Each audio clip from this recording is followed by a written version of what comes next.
you've said then. Okay. Families in panic too.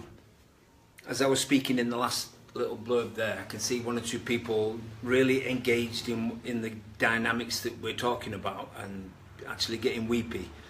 And then in between, after end of part 1 and before part 2, I say, what's the weepiness about? And people are saying, yeah, this is what they're going home to. I need my uncle to watch this. I need my mom to watch this. I need my dad to watch this. And then right at the end of our little video conversation, one little line crept in. Oh, I don't blame them. No, I'm not going to blame them. It's not their fault, okay?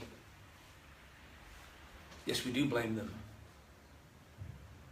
We do blame them. And we do, there's something deep inside of us actually believes, if they didn't do that, I wouldn't be like this. If they were all right, I'd be all right. Oh, I don't blame them. That's a cop-out. You do blame them. You're angry with them for not understanding you. You're frustrated with them for not, you know, you go out for a meal. I collect people from the airport a lot, okay? And I take them back to the airport and I say to people, when you get on the flight, just go and have a word with the air hostess. Pull her to one side and just say, can you be aware that I've just come out of treatment for alcoholism? I've been suffering from an addiction and I'm flying home now, so can I just make you aware that I am an alcoholic? So I can't ask you not to serve alcohol on the aircraft, but can I just ask you to watch what goes on around me when people are drinking? If there are certain people drinking too much around me, can you please upgrade them to first class?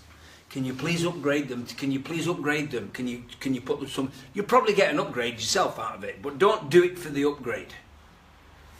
Okay? That kind of honesty, because I've heard people go back to England and I say, well, when did it go wrong? Oh, they were all drunk on the plane. Blame, blame, blame, blame, blame. I sat next to a guy, we started chatting and he just ordered 2 beers and it's always somebody else's fault. The problem is always somebody else. The problem is always outside of the room. So you need to now, if this is your last day here, you need to get real about the fact that you do blame them. You resent them. There must be resentments inside of you because, well, they want me to live like this, but they do this and they do that and they do the other. That's blame. And if you claim not to blame, you're relapsing.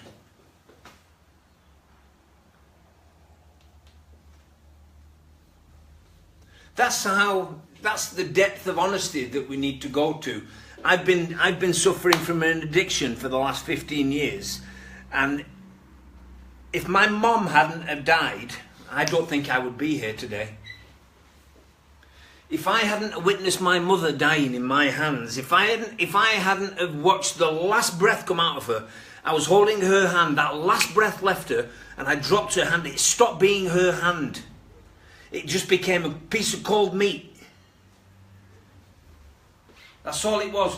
I pretty much saw the invisible. I saw the last breath leave her. I saw her dentures close because she was no longer able to maintain any degree of dignity.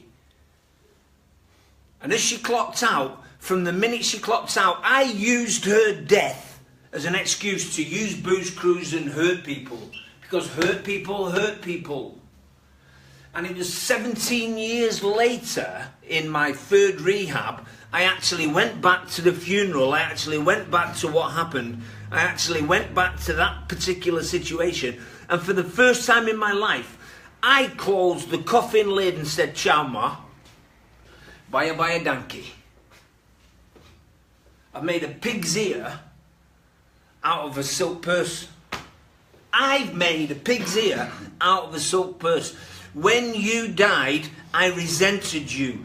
I resented my brother because he could cry honestly and I couldn't. I resented my sister because she could sob openly and express her emotions and wail, you know, like the Arabs do and the Jews do. She was inconsolable and I was unable to do that. I didn't know how to do that. It just didn't feel okay for me to do that. I was jealous of her. I resented her. And I felt like I was betraying them by feeling that way. So I go inward, inward, inward. Trauma gives birth to trauma, gives birth to trauma, ad infinitum. What I did learn to do was paint a smile. Behind the Painted Smile, I think it was the Isley Brothers, back in the 60s, they released a song called Behind the Painted Smile. That was my national anthem. I was behind the Painted Smile. I was angry, frustrated, abandoned, lost. And between the years 1976 and 1986, I accumulated within me 44,000 I want my mom. I just want my mom. I just want to talk to my mom. But I never got that honest. I had too much dignity. I had too much dignity to say I'm hurting, I'm scared, I'm lonely. Why did she abandon me? I don't care about them. It's me. The problem is she was my mom. And until I was able to go through that depth of honesty, I was unable to get to the other side of that time warp. And on the other side of the time warp, I was able to see my brother differently, and I was able to see my sister differently. All of a sudden, my mom became our mom. And I was able to care about how it affected other people. You see, hurt people can only hurt people. Healed people can care about people. Honest people can lead people to honesty. So no, I don't blame them. It's a flippant comment that we use, but it's not true. And I want to tell you, it's actually okay if you want to blame them for a while. It's okay to point the finger and say, you clown, why did you do this? Why did you say that? Why weren't you there? Why didn't you tuck me in at night? Why? It's all right to do that. It's actually okay to do that. You're not going to do it out there. Because you've been in here for 2 months, 3 months, 6 months, you're not going to that resolve to go home and start being this honest is the same resolve that you tried to apply to stop drinking. Stop thinking about doing it. Get on with it. It's a safe place. You're in a safe place. That lady that I've just been referring to, she's referred back to us about the cocoon, about the nice, warm, safe environment. About that, and it's a safe place. What you've got to do in this safe place is get safe.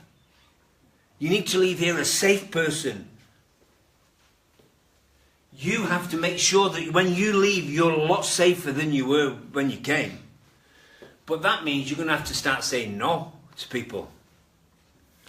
That means you're going to have to put some boundaries up with electric fences on top for some of you.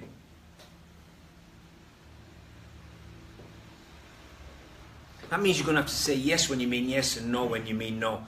You've got to become safe. And if you can't, how you lived out there is exactly how you lived here when you first arrived. Argumentative, difficult, silent, withdrawn, isolated, manipulative, just stay below radar, path of least resistance. Oh yeah, I'm good, yeah. Find out what needs to be done and do it because it needs to be done. Not do it so you can get well. Just blend in, walk like the Egyptians, when in Rome, all that kind of stuff.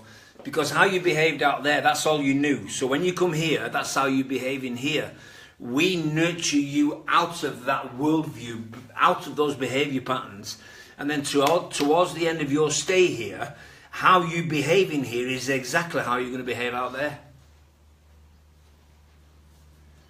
And it takes practice, it takes discipline, it takes prayer, it takes meetings with other people, it takes self-honesty, it takes morning quiet time. You go to bed at night, you take your shoes off, you throw them right under your bed. You take your watch off, you throw it right under your bed, so the first thing you've got to do tomorrow morning is get on your knees. And you've got to start respecting, servicing, nurturing those hurts, those injuries, those wounds, with the view to acceptance and forgiveness. Acceptance and forgiveness. families in panic. Question, panicking, did it ever help? Did it ever solve anything?